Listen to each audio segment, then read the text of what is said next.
દાહોદ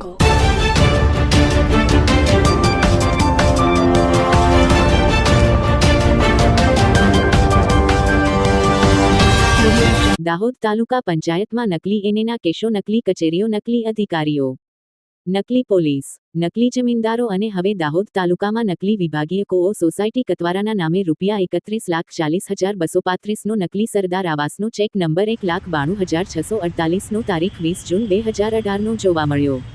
મળતી માહિતી મુજબ દાહોદ તાલુકા પંચાયત કચેરી ખાતે પરમાર કનુભાઈ શાનુભાઈ રે. દશલા નાવે સરદાર આવાસ અને ઇન્દિરા આવાસની માહિતી વર્ષ 2011થી 2017 ઋણ 18 સુધીના આવાસ અંતર્ગત લાભાર્થીને સહાયની રકમ નકલી એજન્સીને આપવામાં આવે, જેની માહિતી અધિકાર હેઠળ માહિતી માંગતા માહિતી તાલુકા પંચાયત કચેરી દાહોદ તરફથી આપવામાં આવી નથી, જેની ઊંડાણપૂર્વક તપાસ કરતા અને જાણવા મળતા ગરીબ સરદાર આવાસના નામોની રકમ તાલુકા પંચાયત કચેરીના વહીવટ કરતા કર્મચારી અધિકારીઓ મળીને મોટું કૌભાંડ થયું હોવાનું લોકમુખે ચર્ચાઓએ જોર પકડ્યું છે.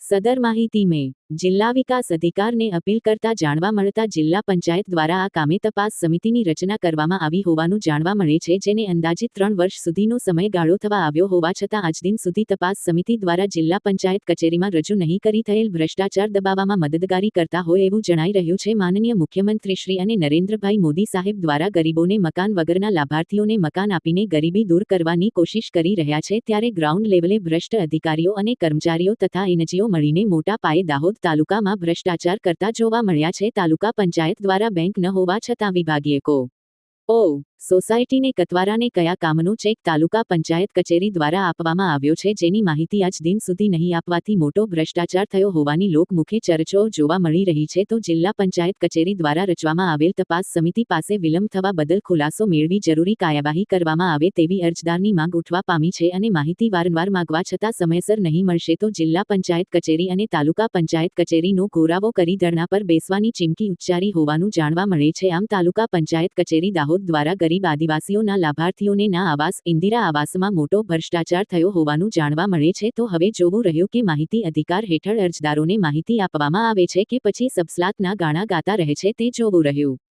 ટાઈમ થયો અને આ સમિતિ રહેશે તો સાહેબ સમિતિ રહેશે તો 2 થી 3 વર્ષ થઈ ગયા, પણ અમારી સમય મર્યાદા તો સાહેબ બહુ લાંબો થઈ ગયો. 4 વર્ષથી 5 વર્ષ થઈ ગયા. ત્યાં સુધી અમને એવું કે તમે જિલ્લામાં આવી મોકલી આપી છે તપાસ, એ દફતર આપી મૂક્યું કે તપાસ થાય, અમને માહિતી આલે તો અમે તાલુકાવાળા એવું કહે છે કે સાહેબ કે આપી દઈશું. કોઈ અમને હજુ માહિતી આપેલ નથી. તો આ ચેક શાનો હતો, કઈ રકમનો હતો એમ તમને લાગે છે? અમને સાહેબ લાગે કે સરદાર આવાસ ઇન્દિરા આવાસનો ગરીબ યોજના સરદાર આવાસનો ઇન્દિરા આવાસનો હતો. તો અમે કીધું કે તમને શંકાસ્પદ એ લોકો અમે આઈટી નાખી, એ લોકો કે તમે કઈથી ખોલી લાય એવું બી કે છે સાહેબ.